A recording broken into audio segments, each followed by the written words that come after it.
We are live. Wait just a few seconds here, let everyone get all connected up.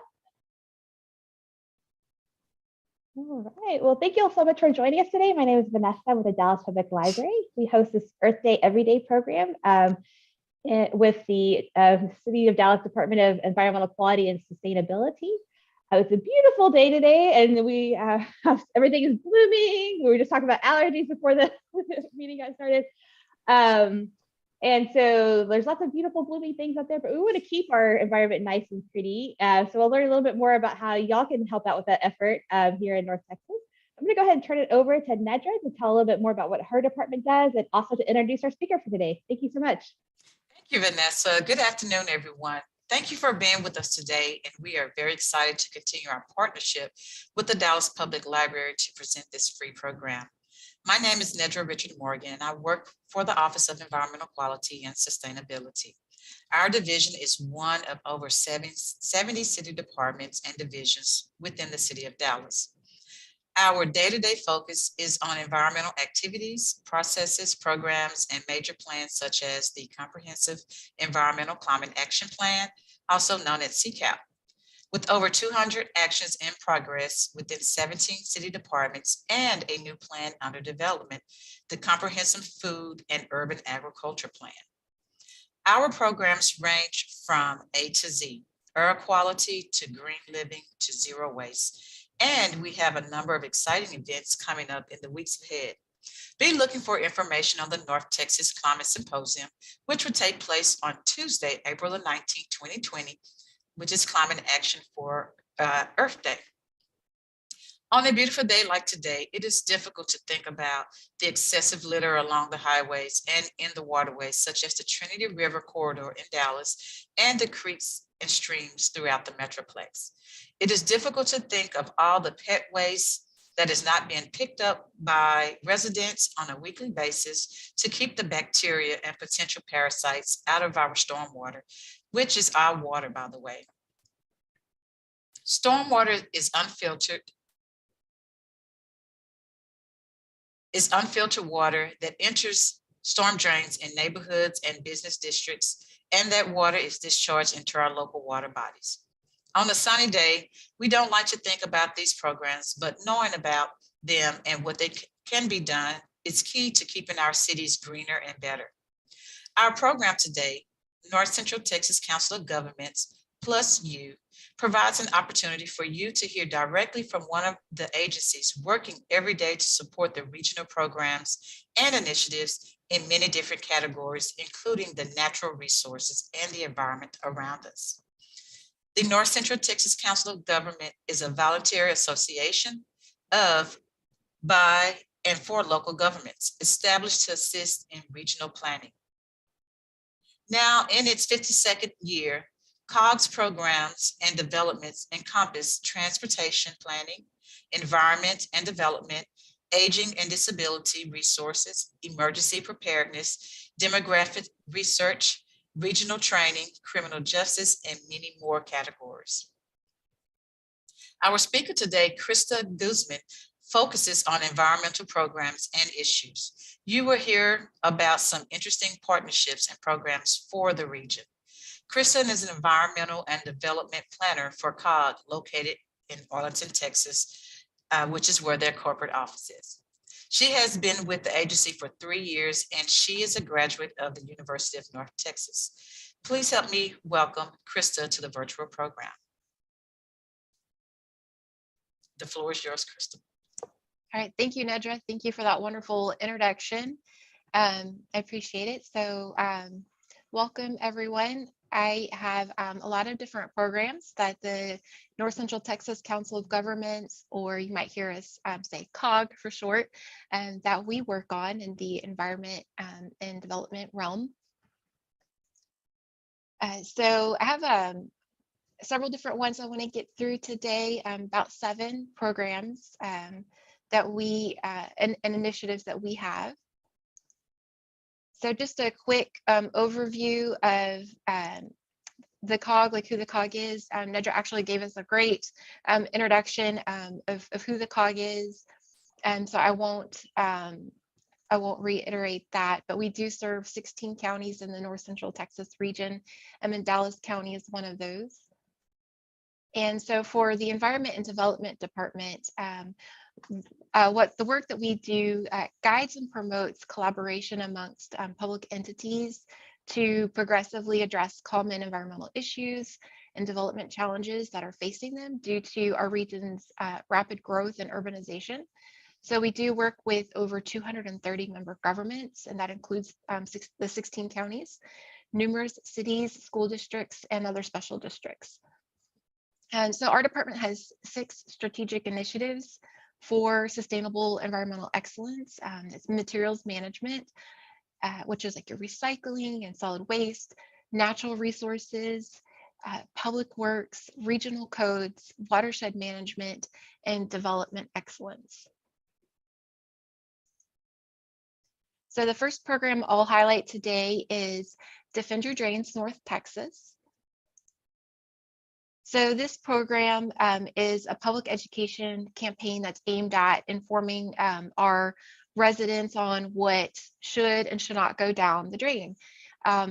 It is funded through our wastewater and treatment education roundtable, or they call themselves WATER for short. And it is a voluntary cost sharing program here at the COG. And Defend Your Drains North Texas focuses on the following topic areas. Don't pour fats, oils, or greases down the drain. We call that FOG for short. Don't dump paint, household chemicals, or excess cleaning products down the drain. And don't flush wipes, paper towels, hygiene products, or other items, even if they're labeled flushable, down the drain. So we focus on only flushing the 3 Ps, which is pee, poop, and toilet paper. So wipes and paper towels and other hygiene products are designed to be strong and not break down when they're wet and used.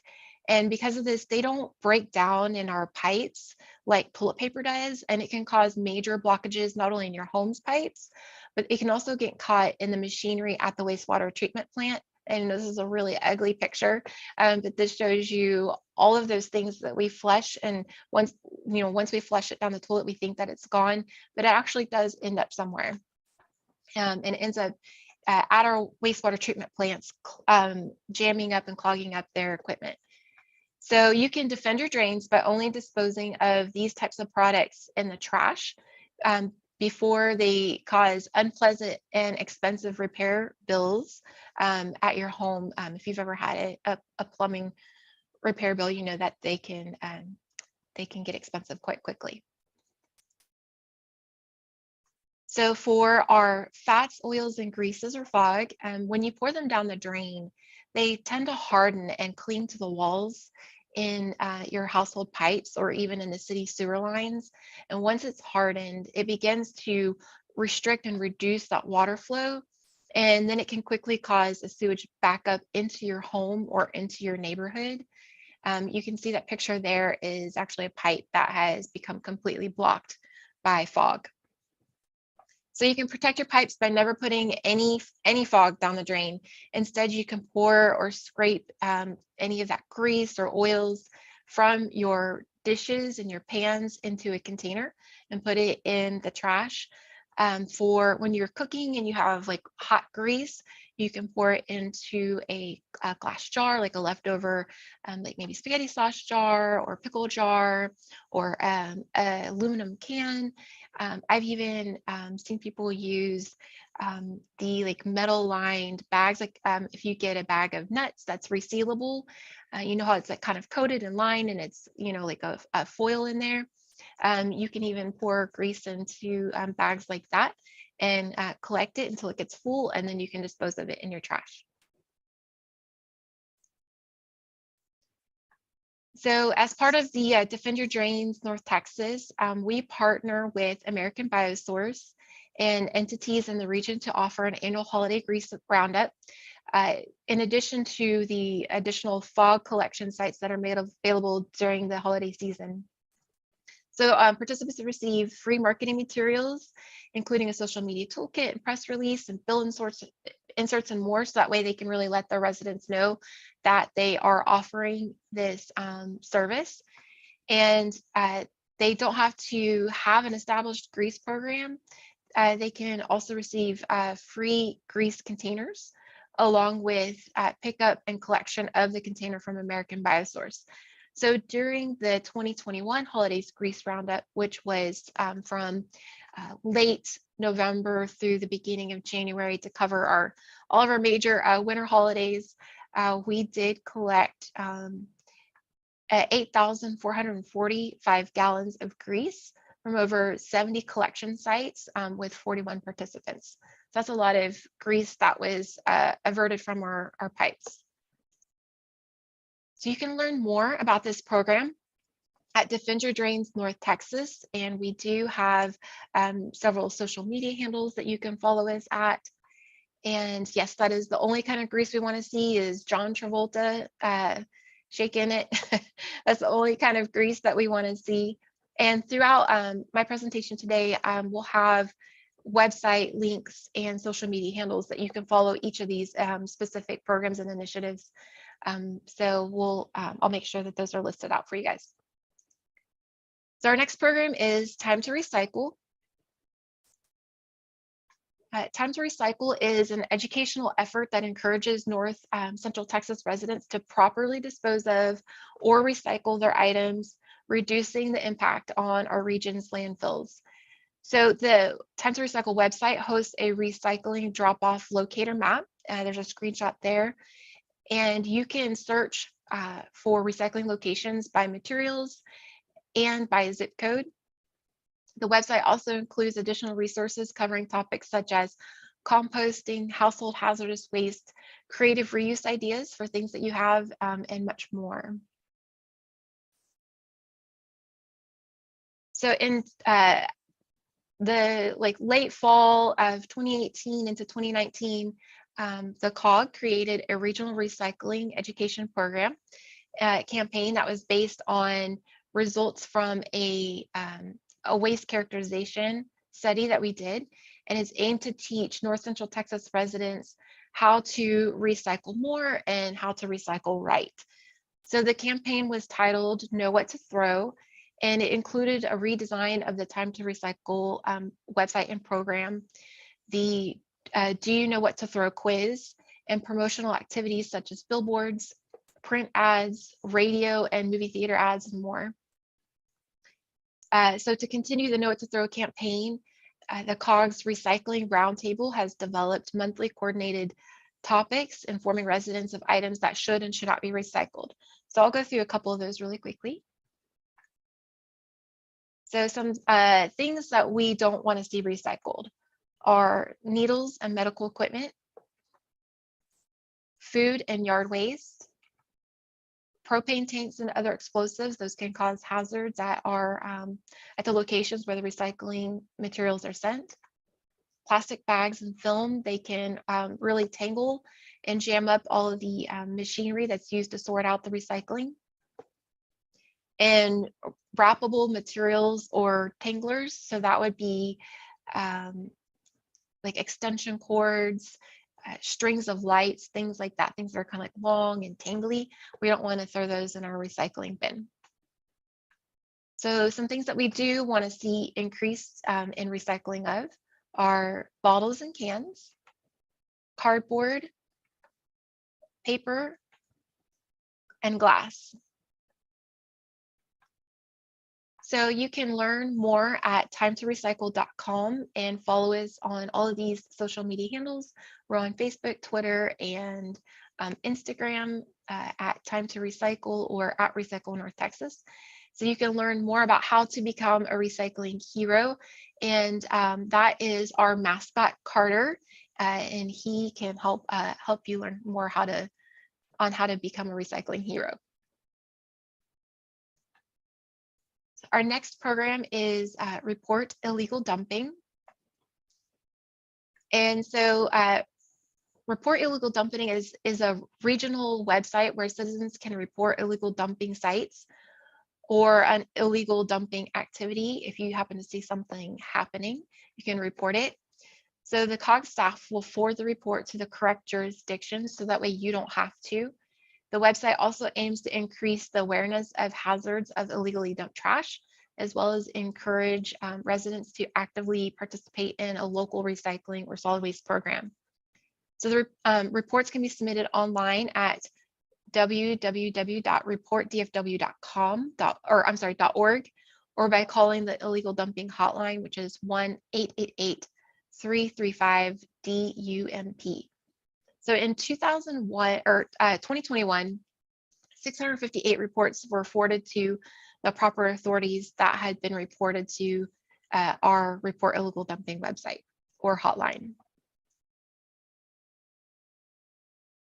And so this is a really great segue into, we don't have any social media accounts for that program, but it's a really great segue into the next program that I want to talk about, which is Trash Free Texas.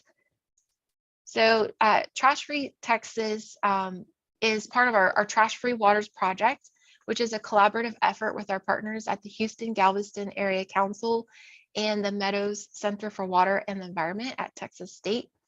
In 2020, the COG received an EPA Gulf of Mexico Trash Free Waters grant to work on establishing a unified and coordinated approach to litter abatement and community engagement within the 6 river basins that are represented between Dallas-Fort Worth and the Houston-Galveston region. And my apologies if that map is a little hard to make out, but the orange areas indicate the major areas that we are targeting in the Trinity River Basin and watershed. And then down in the Houston area, you'll see there's some additional rivers that flow into that area. So these 2 regions alone account for 55% of the total tons of municipal solid waste that is disposed of in the state, according to the Texas Commission on Environmental Quality. And with these 2 regions representing over 50% of the state's population, any trash reduction and removal efforts that happen there have the potential to have a significant impact on the Galveston Bay and the Gulf of Mexico.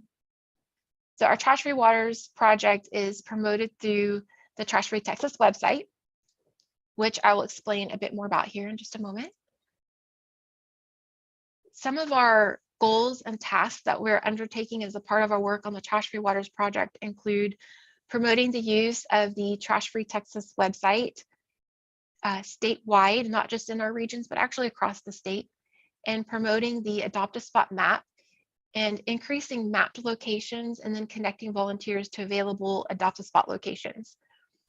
We're also working to publish litter cleanup and community engagement resources to the Trash Free Texas website, and then engaging and educating Texans on ways to get involved in litter cleanup and prevention. I have a short video that I'm going to show you on the next slide that briefly explains our Adopt a Spot efforts and their importance. Litter is everywhere, polluting our roads, yards, parking lots, lakes, streams, and beaches, threatening our health, the environment, and the Texas economy. Approximately 80% of trash found in Texas waterways comes from land and costs billions of dollars to remove each year. Our waters and communities need your help. Controlling litter in your own backyard using the Trash Free Texas mapping tool to identify and adopt spots to keep clean, Texans across the state can solve the litter problem.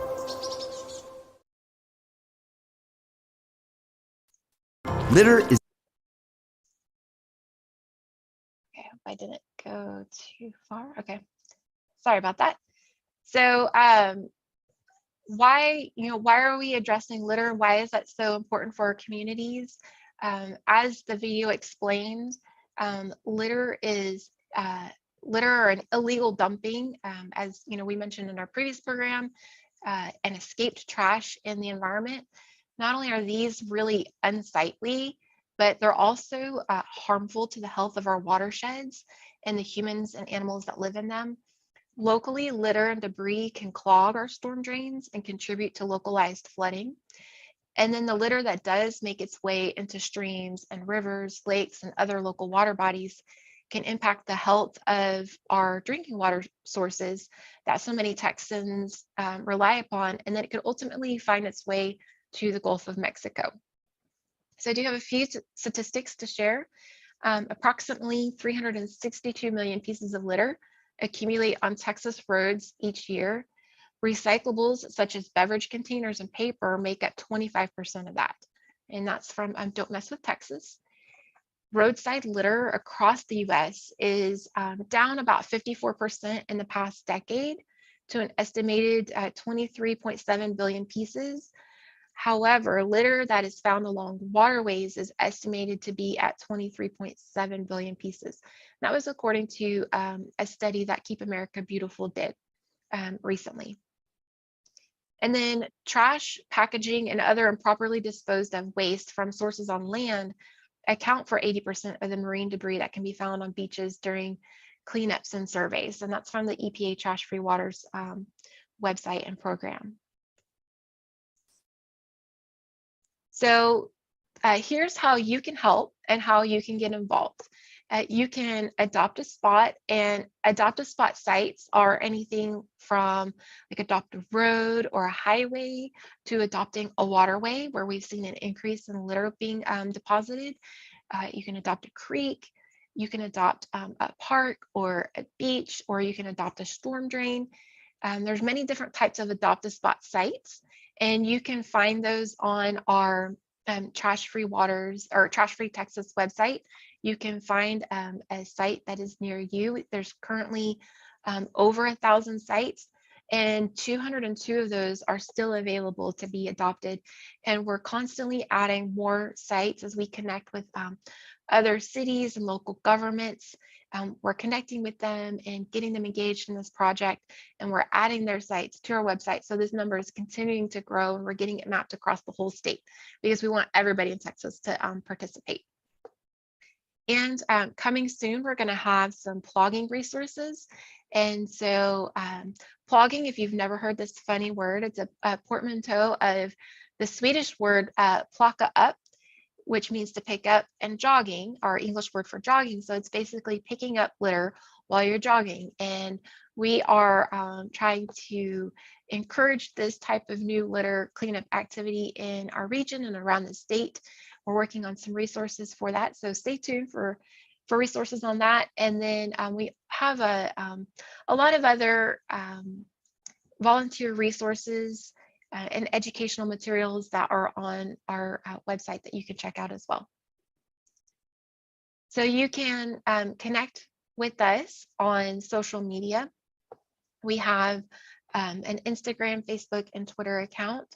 You can also subscribe to our newsletter. It's a really great way to stay informed about what our project is doing and other positive news in the space of litter cleanup and protecting our watersheds. It is issued quarterly, so we're not going to send a bunch of information out, but we do send out a quarterly newsletter. And our social media accounts are a little bit bare right now, but starting in April, it's going to change. We're going to be posting on a weekly basis, so you'll see an increase in content on there. And our website where you can find all of that, all of our information is www.trashfreetexas.org. So that is what we're doing in conjunction with another region, and we're trying to impact the whole state. And so now I'm going to bring it back in a little more locally and talk about the North Texas Community Cleanup Challenge. So the North Texas Community Cleanup Challenge was started in 2021 as a friendly regional competition amongst communities and residents to see who could clean up the most litter per resident during a set time frame. And so we are actually currently in the middle of a cleanup challenge. It is going to run from March 1st through May 31st. And we want to see, is your city the best at picking up litter? How it works is our communities and our local governments, they can sign up on our website to officially participate. And once they're registered, they can be recognized as a participating community on the website. And we have an event calendar where they can post any events that they're doing. They can go up on that calendar to make it easy for people to find something happening near them. And then as an individual, you're not limited to just cleaning up at organized events that a city or maybe like a Keep Texas Beautiful affiliate is doing. Any cleanup of litter and trash at your local park, neighborhood or on your block in which you live or work that's collected can be reported and counted towards the community in which that litter is picked up. So all cleanup data needs to be submitted by June 30th. So we're running it from March 1st to May 31st. And then we give everybody about a month to collect their information and report it back to us by June 30th. So, and how this works is any type of litter cleanup activity conducted during the cleanup challenge timeframe counts towards the overall totals for that city where it occurred. And everyone can participate. That includes individuals, families, faith groups, scouts, HOAs, businesses, nonprofits, environmental groups. We welcome everyone's participation. Informal cleanup activities like picking up litter on your daily walk or jog through your neighborhoods, plogging, all count towards the goal of removing as much litter and trash from our environment as possible. And then each of these logged activities can help push this, a city closer to becoming the community that collected the most trash and litter during our challenge timeframe. So as an individual, how you can join is pick up litter. And then you can go to the log cleanup page on the North Texas Community Cleanup Challenge website. When you click on log cleanup event, it will route you to the Texas Litter database. Last year, we had our own database that we were using, and we're really excited to be partnering with Keep Texas Beautiful on, they have developed in conjunction with some partners, the Texas Litter database, which is meant to be like one spot where communities and people across the state report their litter. So that way it can be used to support research, that all that data can be aggregated to help support research and get a really good look across the state about litter and trends. So we're partnering with them, and we're now using the Texas Litter database to collect our data for the Community Cleanup Challenge. So you'll enter your litter collection data, and towards the bottom of the reporting form, there's an external ID field where you'll want to make sure you enter CCC22 to make sure that it gets pulled into our Community Cleanup Challenge. And then that's it. It's as easy as that. We did develop a quick guide for using the Texas Litter database to help walk people through how to enter their data. It's pretty easy. We took some screenshots to show you how to do that. And just a reminder, when you're participating in an organized cleanup event, to not report your individual litter that you picked up. Make sure that you turn that information into the event coordinator, who will then report it for the event as a whole.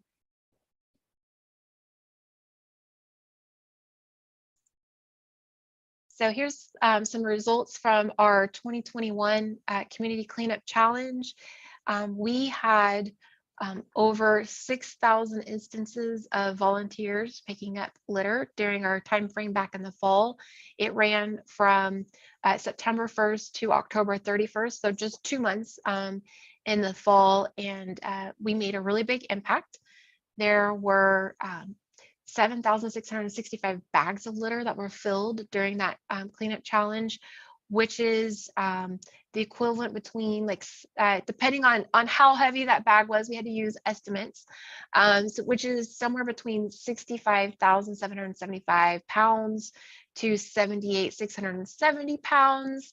So somewhere in that range. And that's the equivalent to 85 horses. More than 400 locations across the North Texas area were cleaned. And our volunteers put in roughly 20,000 hours, which is amazing. So you can learn more about the North Texas Community Cleanup Challenge by visiting our website. It's www.communitycleanupchallenge.com. And if you do participate, make sure you tag us on social media. We don't have actual social media accounts for this program. But we do look for anybody that has tagged us using the hashtag NTX Cleanup Challenge. So we like to look for those photos and then share and promote those. Okay, so our next program is the Texas Smartscape program. So Texas Smartscape is a landscape program that has been designed to be smart for the North Central Texas region. It's based on water efficient landscape principles that promote the use of native and adaptive plants that are well suited to our region's soils and climate and the weather that we receive. In addition to,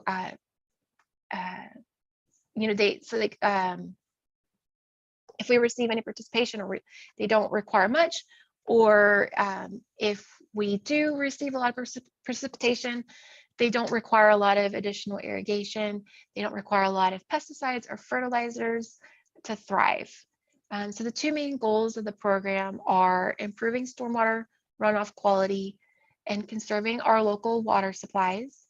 And some other benefits to a smartscape friendly landscape are they support our pollinators and our local ecosystems, and they can save you a lot of time and money. So just to reiterate a bit about what I shared on the previous slide, the benefits of the Texas Smartscape program and using native and adaptive plants include water conservation. Approximately 30% of a homeowner's water bill is spent on outdoor water use. So we can cut down on that because these landscapes require less water. And we can impact water quality. In Texas, our storm drains all flow to local creeks and streams and ponds and lakes, and are eventually to our reservoirs, which are the source of our drinking water as well as recreation. And we want to keep that water as clean as possible. Even though it does get treated when it comes back to us, we don't want it to be gross. We want to take care of it and improve that water quality because we still want to go boating and swimming and fishing out there. And it's, these plants are better suited to the Texas climate. Winter Storm Uri last year and then past droughts have demonstrated how well suited our native and adaptive plants are to the challenges that are brought on by our climate. We found that the microclimate of plant locations, even on the same property with Uri, did have some influence on how plants survived, but most Texas natives fared better than even some of our adaptive plants. And then it supports our pollinators. Native plants and pollinators have a symbiotic or kind of like an interdependent relationship. And so by increasing native plants in the landscape, we can support our pollinators like our beloved monarch butterfly, as well as many other butterfly species, hummingbirds, bees, and moths. And I know they are kind of like, some people think they're kind of gross, but moths are pollinators too. And then it reduces costs and can help save money. Less time and money watering plants and your landscape saves you time and money. And then, there's less replacement of failed or dead plants, which also saves you time and money. So March is our big month where we promote the Texas Smartscape program.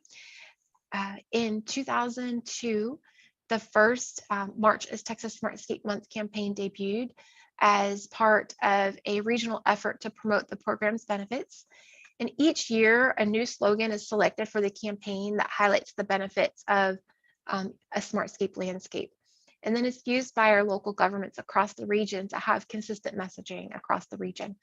This year, our slogan is Plant Smarter, Plant Natives. And last year, our slogan was Texas Tough, Texas True. So we always try to have something short and impactful that really drives home the messaging of using native and adaptive plants and how they can benefit your landscape.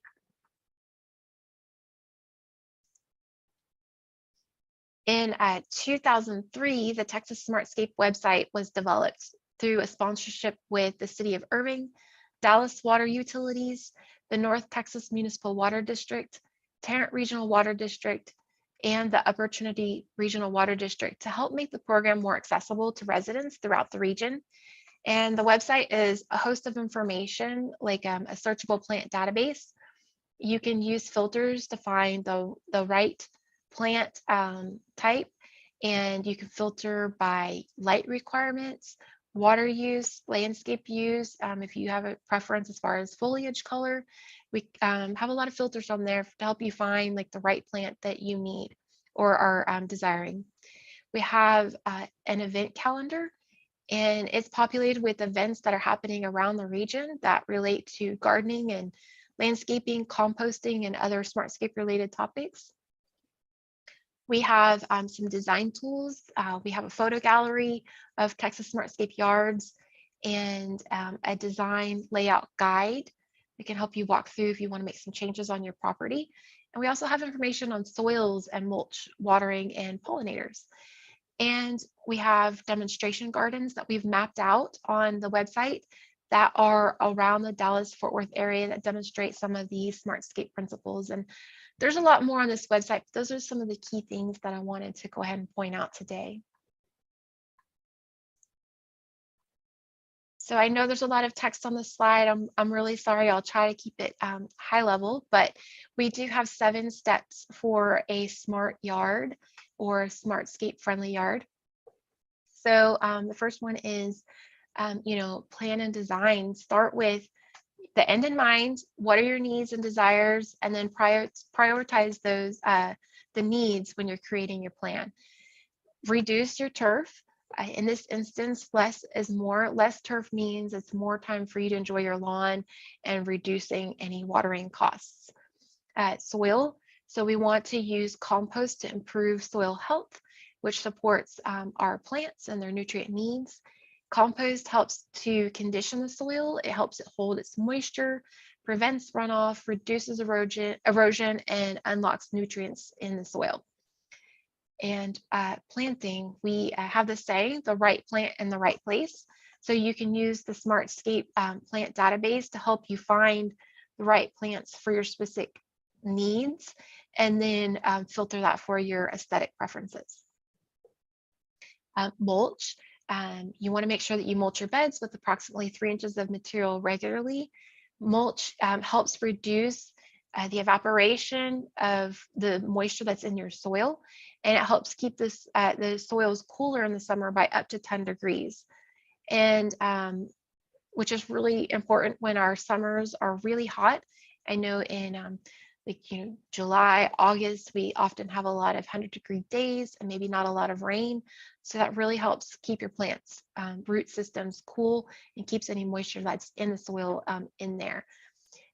So it also helps reduce erosion and prevents weeds from getting a foothold in your beds. And mulch isn't just for your flower beds. If you have a mulching lawnmower, you can leave those mulch grass clippings on your lawn, and that provides a lot of nutrients back into your lawn. You don't have to bag them if you get them mulched up really well. And we want to be water wise. So watering early in the morning or between 8 p.m. to 10 a.m. is a good range. And you want to water slowly to avoid runoff. You can try the cycle and soak method. And you can audit your irrigation system and fix any leaks or broken sprinkler heads, adjust the direction of them. So that way you're not watering your driveway or the sidewalk, and adjust your run times. And I know the City of Dallas recently had the Fix a Leak Week workshops. So I'm sure you can go back and find the resources and materials that they had for Fix a Leak and figure out how to work on your irrigation systems. And then maintenance. Maintenance should be minimal with native and adaptive plants once they're established. If you do encounter any problems, you can try cultural or organic or physical means of pest control instead of reaching for chemicals first. So you can learn more about Smartscape at www.txsmartscape.com. And you can follow us on social media. We're on Facebook and Twitter, and we do have a Pinterest account, which is really fun. And we have Pinterest boards based on different landscaping types, such as trees, shrubs and bushes or grasses. So you can go and you can find photos and examples of a lot of the plants that are on our website. Okay, and the last program that I want to talk about today is our Do the Right Thing program. So Do the Right Thing is a pet waste education campaign and photo contest. Pet waste, when it's left on the ground, can pose health risks for people and pets. It carries some gross things like parvovirus, bacteria like E. coli, parasites, other diseases that you don't want to get. So it is, a lot of people think that waste is a fertilizer, and dog waste is not a fertilizer because it carries all of these, potentially carries all of these viruses and diseases. So when it's left on the ground, it can affect our water quality whenever it rains. The waste or the bacteria and the viruses that are in it can get washed into our storm drains. When washed down them, melting snow or ice, or even just running the sprinklers can cause that to run off into our storm drains. And as we've mentioned throughout the day today, storm drains flow untreated directly into our lakes and streams and our water bodies that are the source of our recreation and drinking water.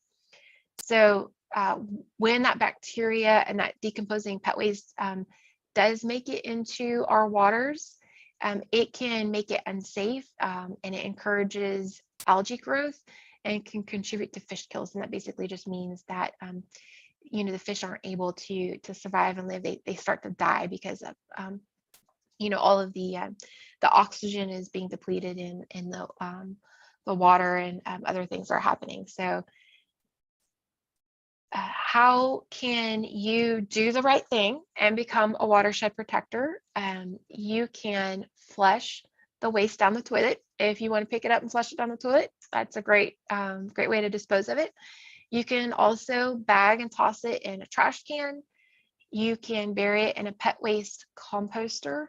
And I would like to note that this is not compost that you would then want to use for your like vegetable gardens or anything like that. It's a specific composter designed to help kind of break your pet waste down instead of throwing it away in the trash. And you can take bags, the doggy bags, on your walks with you, so that way you're never caught without a way to pick up the pet waste. And make sure that you pick up your pet waste in your yard. If you're a homeowner, make sure you pick up the pet waste in your yard at least one time a week. And we have some really fun pictures along with this campaign that we use to promote it. The Do the Right Thing contest is coming up soon. We run that from May 1st through June 30th. So you can take a pledge to clean up after your dog or multiple dogs if you have them, and enter them into our photo contest. And we love to see, this is one of my favorite programs I work on. I love seeing the pictures of everyone's pets, and it's just a really fun way to spread this message and do something really great for the environment at the same time.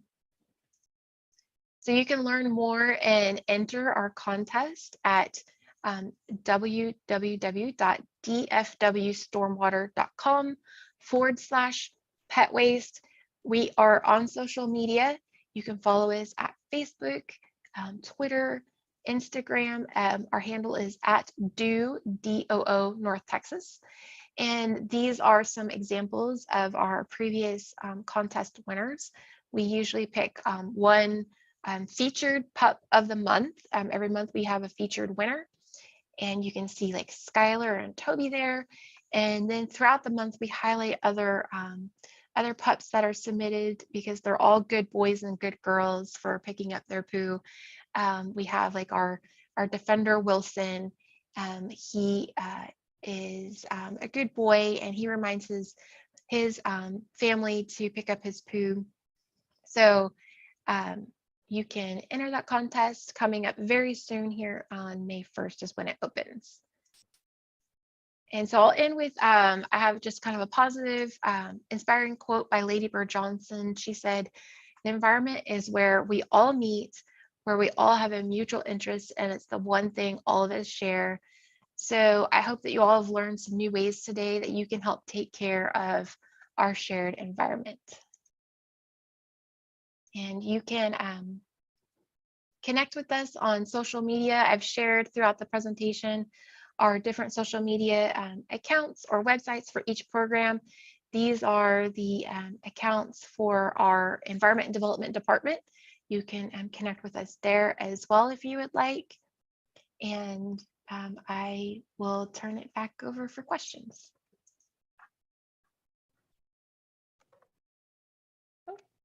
Thank you so much, Krista. Those are all some really great programs, and I think it looks like they're all ones that are really easy for people to get involved in. They're all, especially, I agree that the dogwood would probably be my favorite one too.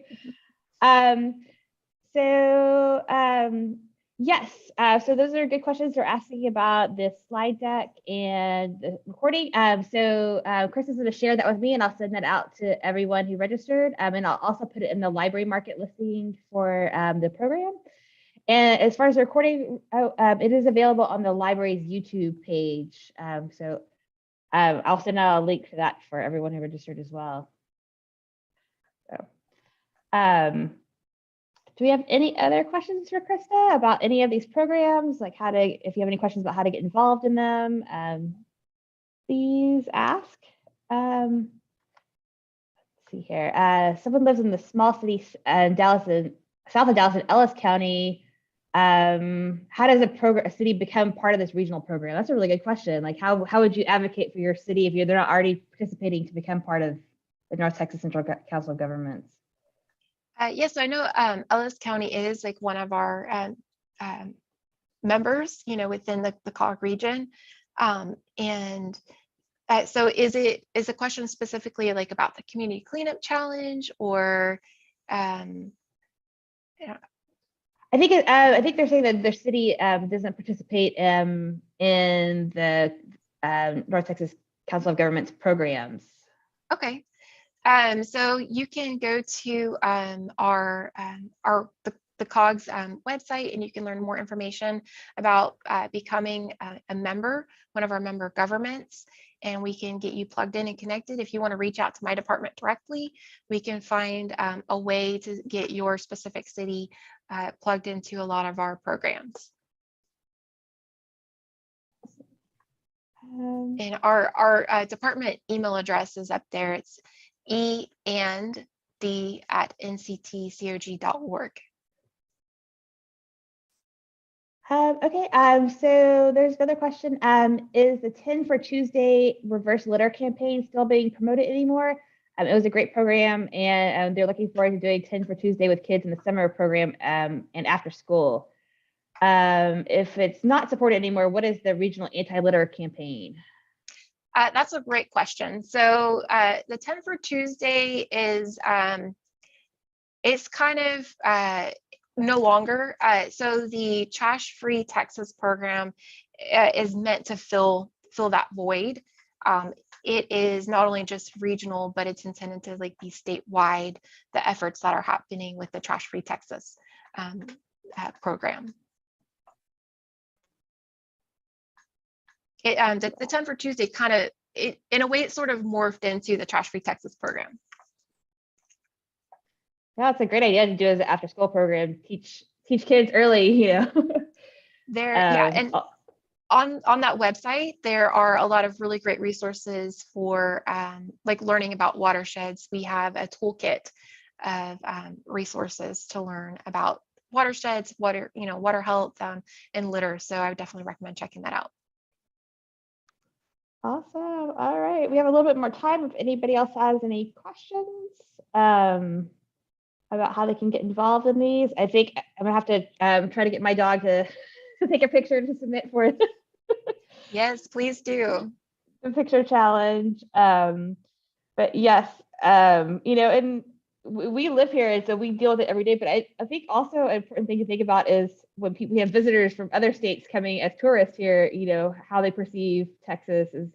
I know I rode the Amtrak to Austin to visit my sister one time, and I was just shocked by the amount of trash that was along the railroad tracks. I'm like, oh wow, for people traveling, this is not a very pretty sight. So yeah, so I think I love the idea of this trash-free Texas, and having everyone take ownership of a particular area to keep it nice and tidy. Yes, yeah. We definitely want to encourage and empower everyone to make a difference like where you are, because all of those collective efforts, like as the results of our cleanup challenge showed, like all those collective efforts, they do make a difference. I know they have a really awesome at White Rock Lake. I think they have a monthly trash pickup there, and it makes it look really nice. Yep. All right. So any last questions for Krista that we have? If we don't have any questions, thank you, Krista, so much for sharing all these programs. There are several of them that I did not know about, so I've learned some things today for sure. And so be sure to join us on Monday if you're interested in the water conservation aspect of it. We're going to have Amanda Griffin back talking about sprinkler system trends, and also because you mentioned that Texas Smartscape, she'll be talking about what plants, how you can do your plants to better manage your water use too. So plant selection and plant location are very important for that and saving water. And also reducing the amount of fertilizer you need by choosing native plants. Then that way that doesn't go in the watershed as well. That's right. All right. Well, thank you everyone for joining us. I hope you enjoy this beautiful day today. If you get a chance to go outside, and I may be wearing my mask outside just to avoid the pollen. We have all the beautiful trees blooming. So let's keep all that beautiful information out there. And thank you again, Krista, so much. Thank you. Did you have anything else, Nedra, before we leave? No, I'm okay. Thank you. All right. Thank you. Thank you. Have a great day, everyone. Yes, and I'll be sure to send out a link with the chat and also the slides. Awesome. Okay, thank you.